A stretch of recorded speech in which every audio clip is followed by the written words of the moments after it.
우리가 막벨라굴, 즉 그리스도의 장사 지내는 이 무덤에는 그곳에서 최종적인 목적은 새 사람으로 지으심을 받아 그리스도와 함께 영원한 연합 안에 사는 것이죠. 그러니까 장사 지냄의 신앙은 옛사람은 끝난 것이고 새 사람인 내가 그리스도와 매일 그리스도의 아내로서 그리스도의 풍성을 누리고 사는 것이 바로 이것이 막벨라 굴인 거죠. 왜 이것이 둘이 함께 묻힌 곳이니까 그렇습니다. 30절은 햇사람 에브론에게서 밭을 샀다. 가나안 족속이죠. 하나님이 거절하시는 그 민족, 하나님이 거절하시는 그 것들에게서 그리스도 예수께서 피를 주고 값을 사셔서 지불하신 그 땅에서 우리가 묻혔습니다. 31절에 아브라함도 사라도 함께 장사 지내고 이삭도 리브가도 함께 장사 지내고 나도 레아를 그곳에 장사 지내고 계속 이어지는 거죠. 우리도 그리스도 예수와 함께 묻히는 거죠. 그런데 그 묻힌 곳이 함께 아내로서 끝난 곳이죠. 33절에 기운이 지나여 열조에게 돌아갔다. 기운이 지나여 열조에게 돌아갔다. 이게 굉장히 그 슬픈, 세상으로 하면 슬픈 얘기죠. 죽었으니까. 그러나 이것은 감사한 얘기입니다. 저는 가끔 이 33절을 개인적으로 많이 여러 면에서 누린데 마르다가 미래에는 살겠습니다. 그러니까 나사로를 예수님 지금 살리러 왔는데 사실 나사로는 예수님 살렸지만 나사로도 죽었어요. 그러니까 살려도 죽어요. 죽은 걸 살렸고 살린 걸 죽은. 그러니까 육신의 죽음은 예수님께 별 의미가 없어요. 부활 생명은 현재적 생명이에요. 현재적 생명. 그러니까 예수님은 이 부활 생명, 이 생명이 현재적 생명으로 우리에게 있기를 원하시는데 내 기운이 지내서 죽는 그것이 내 인생 끝났을 때가 아니라 오늘 하루가 바로 진짜 내 기운이 지내서 죽고 그러면 예수께서 사시는 삶이 실제가 되는 삶이 되기를 매일 적용해서 구하는 거죠. 이것이 야곱, 즉 야곱의 생명의 성숙의 마지막이라 하는 겁니다. 창세기 49장의 그 축복을 통해서 우리는 전체 하나님께서 우리에게 무엇을 계시하시는가 한 사람 한 사람 그 이름들을 통해 5가지 면들을 12아들을 다 봤습니다. 그러니까 거의 뭐 60가지 항목 이상을 보았는 걸 알 수 있죠. 그래서 우리는 르우벤으로 태어나서 시므온 같고 레위 같은 자로 살았습니다. 세상에서도 그랬고 심지어는 교회 안에서도 우리의 혈기와 분노와 옛사람 안에 속한 그 성격으로 예수 믿었었어요. 옛 성격으로 옛 본성으로 세상도 살았을 뿐 아니라 옛 본성으로도 예수 믿었었어요. 그런데 우리는 유다이신 예수 그리스도를 만나서 그분 안에서 변화되어 제사장과 왕을 유다이신 그리스도 안에서 누리게 됐고 그리고 스불론이신 그리스도를 우리는 만나서 그 복음이 우리에게 증거되고 우리 역시 복음을 전하는 자로 살고 있고 또 이사가르신 그리스도를 더 풍성히 체험하면 주님의 몸된 교회 생활을 통해 우리가 섬기는 나귀로서 우리 사이에서 엎드리고 또 왕에게 내가 참되게 예배하는 내 무릎을 꿇고 사는 그런 신앙생활을 생명 안에서 우리가 하게 된다. 49장 이야기하게 됩니다. 49장의 축복을 통해 그러나 우리는 살면서 주님 앞에 늘 단과 같은 우리 속에 그 배역의 본성이 있음을 알고 이런 부분들이 가시신 그리스도에 의해서 또 처리돼야 된다 하는 거죠. 이거는 사실 하루 중에서도 우리가 알 수 있어요. 하루 중에 아침에 생명으로 시작하나 우리는 하루 어느 순간 내가 갑자기 단 뱀이 되어 있다는 것을 발견합니다. 그러나 즉시 이제 돌이키게 되는 거죠. 전에는 그 기간이 길었다면 우리는 점점 짧아지게 됩니다. 금방금방 그리스도께 돌이키는 즉 갓 그리스도, 회복하시는 그리스도, 공격받으나 곧바로 다시 추격하시는 그 그리스도, 그 그리스도를 우리 생활에서 매일매일 누리게 되고 그 다음에 아셀이신 그리스도, 아셀은 왕에게 바치는 곡물을 드리는 풍성한 진수를 누리는 그 그리스도. 그래서 그리스도 안에서 누려진 이 기쁨과 평강과 우리 속에 있는 영의 열매들이 사랑이라 화평 이런 영의 10가지 열매들이 다른 많은 하나님의 사람들에게 공급되게 하는 것이죠. 아셀의 그리스도를 누린다. 우리는 또한 납달리 그리스도를 누려서 생명이 우리에게 들어왔기 때문에 매일매일 우리는 부활 안에서 뛰노는 사슴처럼 삽니다. 근데 부활 안에서 뛰노는 사슴이 생명의 체험 이전에는 옛사람이 사슴처럼 뛰어놀았고 생명 안에서는 생명이신 그리스도가 사슴처럼 뛰어놀아야 돼요. 그러니까 우리가 어디 가든지 나의 옛사람은 묻혀있고 새 사람이신 예수 그리스도는 사슴처럼 뛰어야 돼요. 근데 이게 바뀌면은 그게 이제 옛사람의 성도가 되잖아요. 그러니까 옛사람의 성도는 뭐 합니까? 예수님 이야기하는 데서는 아무 말도 못하고 세상 것 주제 나오는 데서는 아주 고삐 풀리면 망하지 않으면 뛰어노는 사슴되어 있는 거죠. 그렇죠. 근데 그리스도에는 이것이 진짜 반대가 돼야 돼요. 세상의 주제에 있어서는 사실상 알아도 별로 할 말이 없어야 되는 게 당연한 거예요.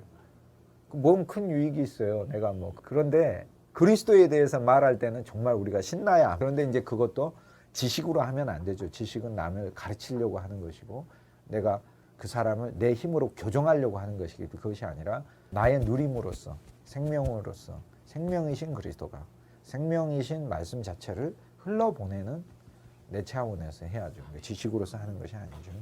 우리는 참으로 뛰노는 납달리가 부활 안에서 뛰노는 납달리가 됐네요. 그러니까 뛰노는 납달리가 무엇을 뜻하는지 그것을 생각하시면 알 거예요. 아, 이 자리는 내가 지금 뛰노는 납달리해야 된다. 하는 뛰노는 납달리. 여러분이 하나님의 말씀을 증거하는 자리다. 그럴 때는 뭘로 해야 돼? 뛰노는 납달리로 돼야지. 근데 뭐가 뛰노라야 되겠습니까? 옛 본성이 뛰노라야 돼요. 부활 생명이 뛰노라야 되는 거예요. 근데 성도들과 함께 어떤 세상적인 주제를 가지고 이야기하는 자리에 있어서는 목양하는 사람은 그 자리에서 세상적 주제 가지고 뛰노라서는 사실 안 됩니다. 그 자리에서는 장사 지내면 오히려 낫습니다. 그리고는 우리는 그리스도 예수 안에서 우리가 더 생명 안에 진보하게 되면 우리는 요셉이신 그리스도를 체험하여 요셉처럼 우리는 담장을 넘어가게 되고 전에는 담을 못 넘었어요. 그런데 내 생명이 그 담을 넘을 수 있게 해요. 전에는 저 사람하고 나하고의 어떤 나에게도 담이 있으니까 그건 내가 세운 담이기도 하고 둘 사이에 세워진 담이기도 하고 미움의 담이든 원망의 담이든 질투의 담이든 아니면 스스로의 자기 속에 있던 그 어둠의 담이든 그 담을 못 넘어갔어요. 또 어떤 신분의 담이든 계층의 담이든 인종의 담이든 못 넘었어요. 그러나 바울에 보면 모든 담이 다 허물어졌잖아요. 모든 담이. 여러분 교회 안에도 여러분이 요셉이신 그리스도 예수 생명을 누리면 교회 안에 있는 담들이 무너져야죠. 사실 교회 안에요 다 올 때 자기 담 가지고 옵니다. 우리가 집 지을 때 어떻게 짓습니까? 담장 딱 지어놓잖아요. 경계죠. 그런데 그리스도 안에서는 한 몸이 되는 것이기 때문에 절대 담이 있으면 안 됩니다. 담이 있어서 우리 혈관에 조금이라도 막히게 되면 그건 죽는 거죠. 그거는 죽는 겁니다. 그래서 교회 안에 다 올 때는 자기 담 가지고 오지만은 이들이 예수 생명으로 적셔져서 이 담이 부서져야 된다. 자기가 가지고 온 자기 세계만의 담이 있고 자기 철학만의 담이 있고 자기 지식만의 담이 있고 자기 신분만의 담이 있어요. 부자는 부자의 담이 있고 가난한 자는 가난한 자로서 살아오면서 쌓아오는 담이 있어요. 이 지역에 살았던 사람은 충청도 교회는 충청도 성격의 담이 다 그런데 그런 담은 아무 소용이 없어요. 다 옛사람 아담에 속한 것이라. 충청도 있으니까 그 제가 충청도 얘기한 거예요. 전라도 있었으면 전라도 얘기했었으니까 오해하지 마세요. 충청도입니다. 천안. 그래서 요셉이신 그리스도 예수에 우리가 풍성을 누리는데 요셉은 목자라. 이스라엘의 목자라.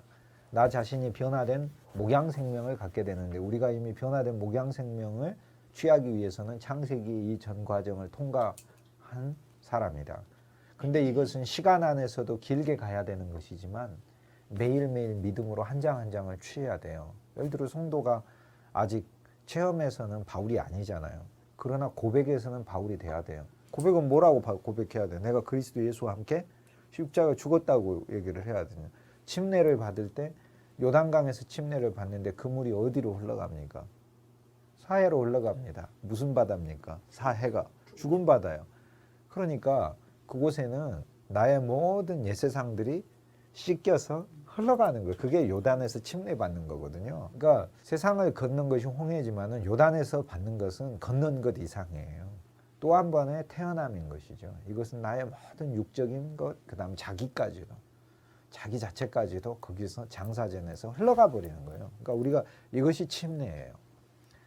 결국에 침례는 그런데 받을 때 우리가 뭘 얘기해야 되냐면 당신이 이 침례를 받으면서 당신의 옛세상에 다 예수님 안에서 흘러간 것임을 당신은 믿습니까?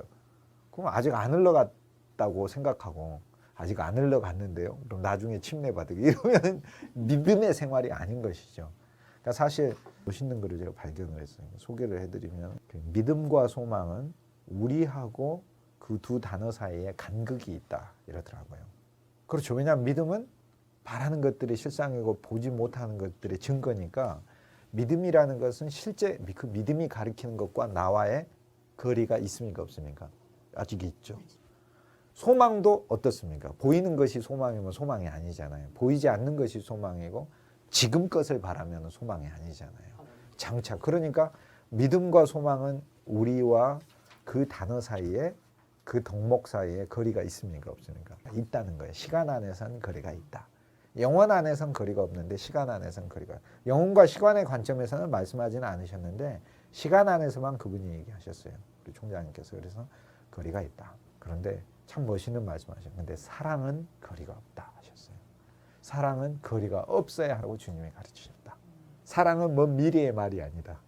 참으로 놀라운 그 말씀이셨어요. 그래서 이제 우리가 요셉의 그리스도 목양 생명을 누리면 담을 넘어가는 그 사랑의 누림이 바로 우리에게 나오게 되는 거죠. 그래서 우리가 우리 인생이 이 12아들 그리스도를 누림으로써 요셉이신 그리스도를 누릴 때 우리는 더 풍성히 누린다. 요셉이신 그리스도는 뭡니까? 이 모든 과정들을 창세기 후반부에서 통과한 생명 자체인 그리스도 자체인 사람이잖아요. 성경에서 사실 요셉과 같은 인물이 누가 있어요? 그렇게 찾을 수 있는 인물이 드뭅니다.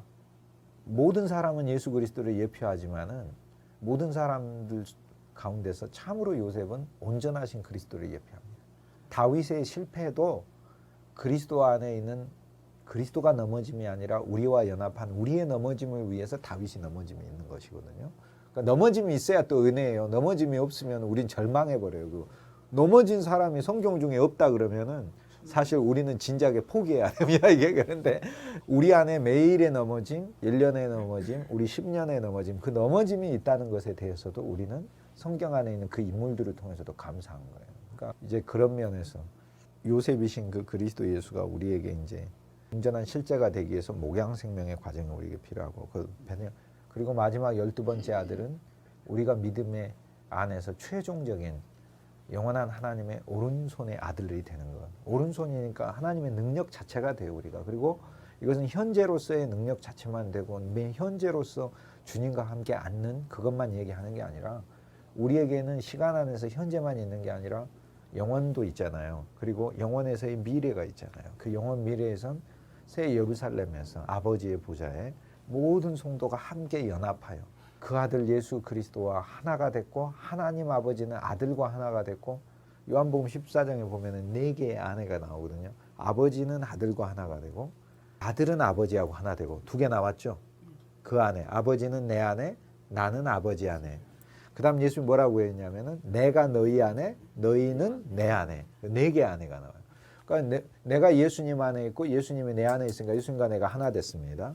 그런데 예수님이 본래 당신 자신은 아버지 안에 있고 아버지가 예수님 안에 있으니까 우리는 동시에 예수님 안에 있으면서 누구 안에 있다는 아버지 안에 있는 거예요. 그래서 요한복음 14장은 사실 예수님이 우리를 아버지께 데리러 가신다는 것을 말씀하시는 것이죠. 아버지께 이미 데려갔어요. 왜냐하면 십자가 이후이기 때문에 우리는 14장은 십자가 이전이니까 내가 가는 것은 십자가의 길을 가서 너희를 부활 가운데 다시 너희에게 와서 가서 온다. 가야 온다. 가야 오죠. 가야만 오는 게 있죠. 초등학교가 가야 중학교 오듯이 가야만 오는 게 있죠. 그래서 육신의 33년의 예수님은 아무리 좋아도 33년만 사셔야 되지 3300년 살아버리면 우리에게 구원이 안 돼요. 왜냐하면 계속 약속으로만 계약으로만 구원이 있어지는 거예요. 삭개오 용서하고 죄인도 용서, 이죄인도 용서했지만 그 죄인의 용서의 실제는 십자가에서 어음이 지불되는 거니까 어음만 계속 쓰고 다니시면 안 되는 거고 십자가에서 그 어음이 결제가 되는 거잖아요. 그러니까 그래서 그 예수 생명이 또 예수님 혼자에게만 모여만 있으면 안 되고 십자가에서 죽으시고 살아있는 영이 되셔서 생명의 영이 되셔서 우리 속에 들어오시면서 실제 우리 속에 예수 생명이 들어와 있는 거거든요. 그러니까 33년간 살 때는 사람들은 생명을 눈앞에 본 거예요. 생명을 그래서 보았고 생명이 증거되는 것을 느꼈고 생명을 만졌었던 거예요. 그런데 이 생명이 교통돼서 우리 안에 교통돼서 들어오는 거예요. 즉 수레로서 우리 안에 들어오신 것은 부활하신 그리스도를 통해서만 들어올 수 있는 거예요. 그래서 근데 그리스도 예수께서 우리 안에 들어오시면서 동시에 우리도 그리스도 안에 버리게 됐다. 그런데 그 그리스도 예수는 아버지 안에 있고 아버지는 그리스도 안에 있으므로 우리는 하나님 아버지 안에 있는 것이죠. 근데 이것이 우리 실제 체험 안에서 매일 이루어지고 그리고 나중에 새 예루살렘에서 영원히 베냐민으로서 우리는. 그러니까 요셉이 마지막이 아닙니다. 베냐민입니다. 근데 우리 사역에 있어서는 지금 현재 어떤 그리스도가 제일 중요하겠습니까? 12아들 중에서. 요셉의 그리스도. 우리 사역에 있어서는. 교회 생활에 있어서는 스불론의 그리스도가 제일 중요합니다. 기쁨, 감사. 그 안에서 우리 사이에서 엎드리고. 그리고 봉사하고 섬기는 데 있어서는 이사갈의 그리스도가 제일 중요한 거예요. 자기 자신 무릎을 꿇고 다른 사람을 공개하고. 하나하나가 제일 중요해요. 내 자신이 스스로 처리되는 데 있어서는 시몬과 레위 그리스도가 제일 중요해요. 이건 하나도 버릴 게 없어요. 어떤 그리스도도 버릴 수가 없는 겁니다. 전부 다. 그래서 이것은 내 개인의 예수 믿는 이야기일 뿐 아니라 전체 구원사의 이야기입니다.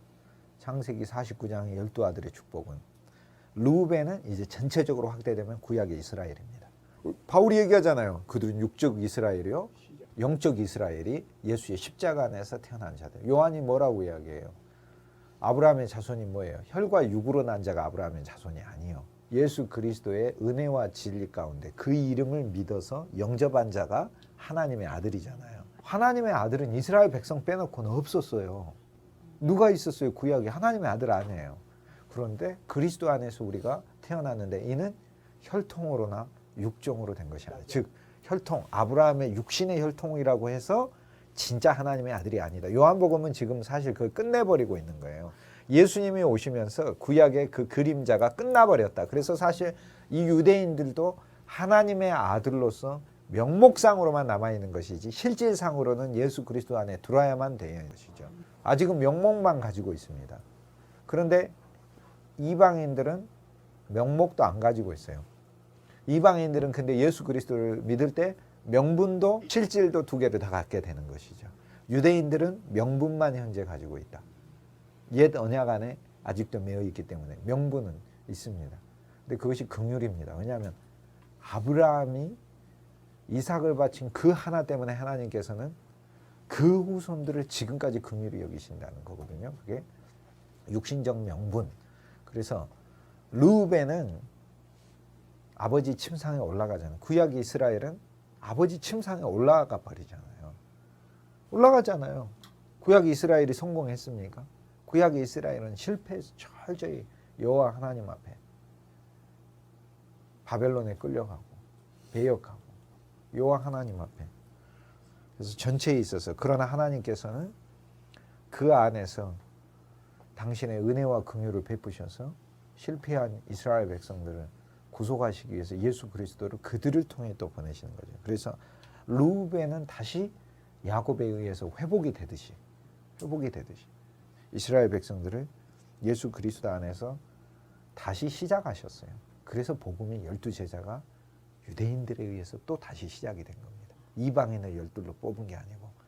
그래서 유대인들조차도 그리스도 안에서 다시 사실 시작한 겁니다. 르우벤은 구약 이스라엘이요. 시몬과 레위는 율법의 실패를 말하고 시몬과 레위를 야곱이 축복한 것은 이것은 회복을 말한 것이라. 왜냐하면 시몬은 흩어지지만 레위는 제사장으로 사용받는 것이거든요. 그래서 율법의 이스라엘 백성들이 율법의 실패를 말한 것이고 그러나 그들 가운데 하나님께서 남은 자를 통해 예수 그리스도를 내시는 사역을 말하고 있습니다. 유다는 우리 주 예수 그리스도께서 이 땅에 오셔서 성취하신 구속의 사건을 이야기를 하고 있고요. 스불론은 예수님에 의해서 나오게 된 사도시대의 교회를 말하고 있습니다. 이사갈은 사도들에 이어서 AD 300년대까지 콘스탄틴 대제의 314년 밀라노 칙령에 의해서 기독교 박해가 로마 제국에서 로마 제국에서만 종식됐지만 워낙 강력하고 상징적인 대제국이기 때문에 기독교 박해의 종결로 우리가 얘기를 합니다. 바로 그때 사실상의 초대교회의 일막이 끝나게 되는데 그 초대교회까지의 박해 시대 때 자기 목숨과 자기의 재산도 아끼지 아니하고 예수 그리스도 생명을 많은 사람들에게 순교로서 공급했던 신자들의 살아있는 믿음, 그 시대가 바로 이사갈 이사갈의 초대교회 시대입니다. 그래서 이사갈은 두 개의 양의 우리 사이에 꿇어앉은 건장한 나귀다. 초대교회 성도들만큼 건장한 나귀가 없었어요. 복음을 그렇게 온 세계에 전파하고 순교의 정신으로 쉴 곳을 보고 좋게 여기고 토지를 보고 아름답게 여기고 어깨를 내려서 복음의 짐을 메고 그리스도를 섬겼어요. 그게 초대교회예요. 다는 말탄 자를 넘어뜨리게 하는 교회인데 이 교회는 중세교회입니다. 배교한 교회예요. 기독교 2000년은 승리한 교회들만 있는 게 아니에요. 타락하고 배교한 교회가 있어요. 구약에 향을 뿌리라고 향을 요 앞에 성막에서 드리라고 하니까 그러면 우리가 향 피워야 됩니까? 교회에서 향 사다가 나감과 소압과 풍제와 유향을 사가지고 소금 해가지고 매주에 향 만들어서 향 뿌려야 합니까? 향을 하라는 건 계시록 보면은 4장과 5장에 이제 성도들의 향연이라 기도, 성도들의 기도는 하나님께 드리는 향연이라. 그러면 교회 안에 향을 많이 피워야 된다는 얘기가 뭔 얘기입니까? 기도만이 하는 얘기죠. 그런데 향 뿌리고 있어요. 많은 교회들 동방 지역에 가면 종교죠. 예수님께서 우리에게 구약에서 관유를 만들어서 바르라 했어요. 그리고 올리브 기름으로 빛을 내고 올리브 기름을 바르라 했어요. 그러면은 올리브 기름 사다가 이마에다가 바르는 겁니까? 우리 배에다가 아프면 바르고. 올리브 기름은 하나님의 영을 말하는 거잖아요. 그 영이 우리 속에서 발라지고 우리를 바르고 왜? 우리가 허탄하니까 하나님의 영이 발라야 깨끗하게 하시는 거고 우리를 더 빛나게 하시는 거고 냄새 향기나게 하시는 거고 번쩍번쩍 광도 나게 하고 보호도 하게 해요. 그리고 그 관유 속에는 악한 사탄 마귀를 쫓아내는 효능도 들어있어요. 그게. 오늘날 예수 이름으로 기도할 때 이름으로가 방법을 말하는 헬라 전치사가 아니고 이름으로를 사도행전 신약에서 이야기할 때 여러 군데에서 첫째 그 이름 안에서 은 모든 것을 포함하는 동사예요. 안에서라는 뜻도 있고 의해서라는 뜻도 있고 무엇을 가지고라는 도구의 의미도 있고 또 그것을 통해서라는 의미도 있고 그 다음에 에피라는 전치사를 또 써가지고 또 얘기해요. 그 이름 위에서 기도하라 이렇게 얘기해요. 그것도 의로라고 번역을 해놨어요. 그러니까 예수의 이름 의로 예수의 이름 안에서 기도하라 이럴 때는 그 이름이 우리의 주체가 되라는 걸 말하면 예수 이름이 여호와죠. 여호와. 성경에 여호와 다 나오잖아요. 최고 많이 나오는 이름이 6,000번인데 그보다 많이 나온 단어가 없어요. 하나님도 4,000번에 불과합니다. 여호와입니다.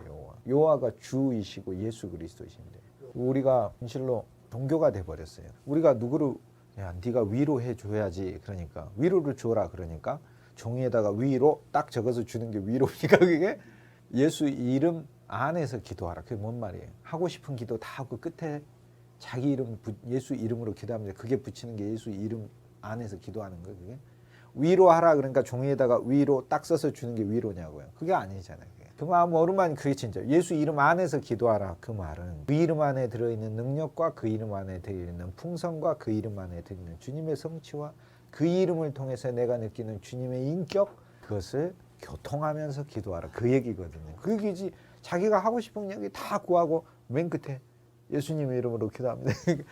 종교가 되어버렸어요. 종교가. 중세교회 아직도 우리 종교적인 게 많습니다. 중세교회는 그리스도 예수께서 참성전을 지으셨어요. 예수님이 성전이에요. 예수님은 온 우주에 진짜 건물이 필요 없는 신앙을 시작하셨어요. 처음으로. 모든 신자는 건물이 있는데 왜 이거는 진리입니다. 교회란 우리를 가리켜요. 성전은 구약에서 성전은 교회가 아니에요. 구약에서 성전은 히브리어로 베이트 야훼 하나님의 집은 베이트 야훼이고 이것을 헬라어로 바꾸게 되면 나오스 건물이라는 게 되는데 구약에서 여호와의 회중이라는 단어가 할이라는 히브리어 단어가 헬라어로 에클레시아인 거예요. 그러니까 구약에서는 에클레시아가 수도 없이 나와요. 여호와의 에클레시아가 여호와의 회중이 성전 앞에 모이니라 이렇게 돼 있거든요. 그러니까 에클레시아가 나오스 앞에 모이니라 베이트 야훼 여호와의 집 앞에 모이니라. 그러니까 구약의 관점으로 보면 교회는 건물이 아니고 여호와의 회중이죠. 근데 신약에 오게 되면은 예수님이 성전은 즉 성전 교회가 아니라 성전은 누구라고 하셨냐면 나라 당신이라고 해놓고 우리는 에클레시아라고 해놨어요. 그런데 구약에서는 요 두 개가 만났는데 신약에서는 33년간은 만났고 33년 이후에는 어떻게 됐습니까? 하나가 됐죠. 그러니까 에클레시아가 성전 안에 있으면서 에클레시아가 성전이 되는 것입니다. 에클레시아가 오이코스, 나오스가 되는 겁니다. 그건 개인이 되는 거고 디모데전서 3장 15절은 연합된 교회가 되는 것이고 그리고 나중에 각 개별 교회가 다 합쳐져서 새 예루살렘이 되는 것이고 새 예루살렘에 있는 그 하나하나의 벽돌들은 하나하나의 교회들이에요. 그 벽돌들 안에 있는 하나하나의 재료들은 우리 개인인 거예요. 우리가 지금 그러니까 뭐 하고 있습니까? 새 예루살렘을 건축하고 있는 거예요. 놀라운 일을 하고 있는 거예요. 이게. 구약에선 성전과 교회가 만나기만 했는데 그래서 회막, 만남의 장소다. 성막은 하나님만 계신 거룩한 장소다. 성막으로만 있어버리면 안 됩니다. 회막이어야 되는 거죠. 만남의 장소였죠. 그러니까 성막의 다른 이름이 그러니까 뭐인 거예요? 회막인 것이죠. 회막. 그래서 신약에 와 있어서는 교회 우리와 성전이신 그리스도가 만났을 뿐 아니라 하나 되었기 때문에 이제 차역 안에서 얘기를 하자면 우리의 교회는 성전이 돼야 합니다. 즉 우리의 성도들은 성전이 돼야 합니다. 어떻게 성전이 됩니까? 그리스도의 영이 그들 속에 들어가고 내주하고 체험되고 그리스도의 영 안에서 살 때 개인이 다 참 성전과 참 성전인 교회가 되는 거고요. 그 개인이 이제 예수 생명이 연결돼서 믿음과 소망은 그들과 거리가 있지만 사랑은 거리가 없을 때 하나의 교회가 한 교회가 되고 한 몸이 되면서 그 한 몸이 그리스도의 영이 부어졌기 때문에 성전이 되는 겁니다. 이제 그러면서 집이 되는 겁니다. 신약은 진짜 사실 성경 전체에 참으로 놀라운 이 흐름이거든요. 단은 배교한 교회입니다. 중세 천년에 있어서 많은 종교에 빠져버리고 허탄한 것들이 있었습니다. 면접을 팔고 성자를 숭배를 해요. 성자의 삶을 내 노력이 아니라 그리스도의 영으로 살으라는 거죠. 그리고 성도죠. 그런데 그거하고는 관계없이 성자를 섬겨버리는 거예요. 인생을 순례자로 이곳에서 살으라는 거지. 내가 이곳저곳을 교회당 찾아다니면서 순례하는 게 순례자가 아니에요. 그러니까 완전히 종교가 다 돼버리는 거예요. 전부 다. 오늘날도 사실상의 건물 보고 저것이 성전이다, 교회다 이렇게 얘기하는 것은 정말로 무지하고 어리석은 겁니다. 그냥 모이는 장소일 뿐입니다. 그러니까 무엇에 집중해야 되겠습니까? 정말로 우리가 집중이 되는 건 그리스도죠. 근데 그 그리스도가 어디에 있어야만 합니까? 바깥에 있으면 지풍은 불행이고 내 안에 있고 그 다음에 내가 목양하는 성도 안에 있어야 되고 그 한 사람이 또 개인으로만 있으면 안 되고 그 개인 성전이 연결되어 한 집이 될 수 있도록 한 몸이 될 수 있게 하는 거예요. 그리고 하나의 내 교회가 그럼 내 한 교회로 끝나요? 이렇게 되는 게 아니라 그 모든 생명의 교회가 연결돼서 새 예루살렘의 그 비전을 보는 거예요. 새 예루살렘 비전까지 보는 건 더 우리가 성숙한 거죠. 그런데 하나님은 중세교회가 타락한 중세 카톨릭에 타락했다고 중세 카톨릭에 있는 모든 사람이 지옥 가고 그런 거 아닙니다.